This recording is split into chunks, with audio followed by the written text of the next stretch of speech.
Hello guys, good evening. Welcome back to my channel. Actually ಇವತ್ತು ನಾನು silver shopping ಮಾಡಿದ್ದೀನಿ. ಎಲ್ಲಿ ಅಂತ ಫಸ್ಟು ಬ್ಯಾಗ್ ನೋಡಿಸ್ತಿದ್ದೀನಿ. ಪುನೀತ್ ಜ್ಯುವೆಲರ್ಸ್ ಅಂತ ಅಂದ್ಬಿಟ್ಟು ನಮ್ಮ ಮನೆ ಹತ್ರ ದಾಸರಳ್ಳಿ ಇದೆಯಲ್ಲ, ಸೊ ಅಲ್ಲಿ ತೊಗೊಂಡಿರೋದು. ಏನೇನು ಪ್ರಾಡಕ್ಟ್ಸ್ ತೊಗೊಂಡಿದ್ದೀನಿ ಅಂತ ಇವಾಗ ಒಂದೊಂದಾಗಿ ನೋಡಿಸ್ತೀನಿ. ಸ್ವಲ್ಪ ದೊಡ್ಡ ದೊಡ್ಡ ಐಟಮ್ಸ್ ಇತ್ತು. ನನಗೆ ಸ್ವಲ್ಪ ಪುಟಾಣಿ ಐಟಮ್ಸ್ ಅಂದರೆ ತುಂಬ ಇಷ್ಟ.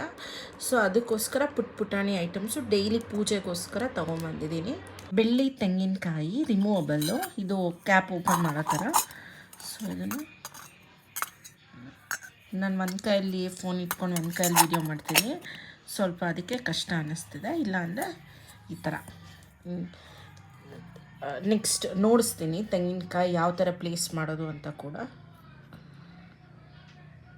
ಇದು ಮಾವಿನ ಎಲೆ, ಬೆಳ್ಳಿದು ಮಾವಿನ ಎಲೆ. ಸೊ ಇದನ್ನು ಯಾವ ಥರ ಯೂಸ್ ಮಾಡೋದು ಅಂದರೆ, ಈ ಥರ ಚೊಂಬಿಟ್ಬಿಟ್ಟು ಚೊಂಬೊಳಗಡೆ ಕಲಶ ಇಟ್ಟು ಕಲಶಕ್ಕೆ ನೀರು ಹಾಕಿ ಈ ಥರ ಇದನ್ನು ಪ್ಲೇಸ್ ಮಾಡಬೇಕಾಗತ್ತೆ. ಪ್ಲೇಸ್ ಮಾಡಿದ್ಮೇಲೆ ನಿಮಗೆ ತೆಂಗಿನಕಾಯಿ ಏನು ನೋಡಿಸಿದ್ದೀನಲ್ಲ, ಸೊ ಅದನ್ನು ಇಡಬೇಕಾಗತ್ತೆ. ನೋಡಿ,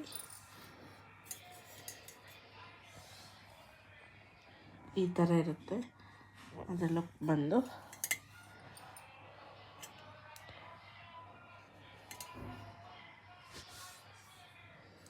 ಇದನ್ಗಿಟ್ಟರೆ ಅದು ಅಲಾಡೋದಿಲ್ಲ.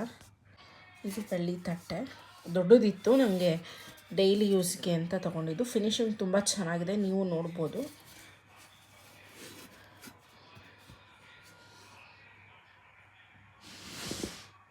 ಅದಾದಮೇಲೆ ಇದೊಂದು ಕ್ಯೂಟ್ ಪ್ರಾಡಕ್ಟ್. ಯೂಶಲಾಗಿ ಈ ಥರ ನಾನು ಆರ್ಟಿಫಿಷಿಯಲ್ಲು ಈ ಮೆಟಲಲ್ಲೆಲ್ಲ ತುಂಬ ನೋಡಿದ್ದೀನಿ, ಬಟ್ ಇದು ಸಿಲ್ವರಲ್ಲಿ ತುಂಬ ಇಷ್ಟ ಆಯಿತು ನನಗೆ.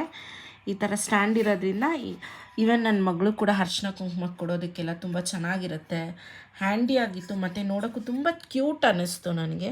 ಸೊ ಅದಕ್ಕೋಸ್ಕರ ತೊಗೊಂಡೆ. ಜಸ್ಟ್ 45 ಗ್ರಾಮ್ಸ್ ಇದೆ. ಇದು 150 ಗ್ರಾಮ್ಸ್ ಇದೆ. ನಮ್ಮ ಮಮ್ಮಿ ಕೊಡಿಸಿದ್ದು ಗೌರಿ ಹಬ್ಬಕ್ಕೆ ಅಂತ ಹೇಳ್ಬಿಟ್ಟು.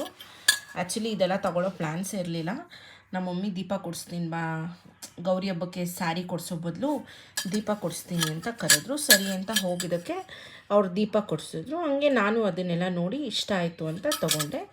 ಸೊ ಇವತ್ತಿಗೆ ನಾನು ವ್ಲಾಗ್ ಕಂಪ್ಲೀಟ್ ಮಾಡ್ತಿದ್ದೀನಿ. Thank you for watching.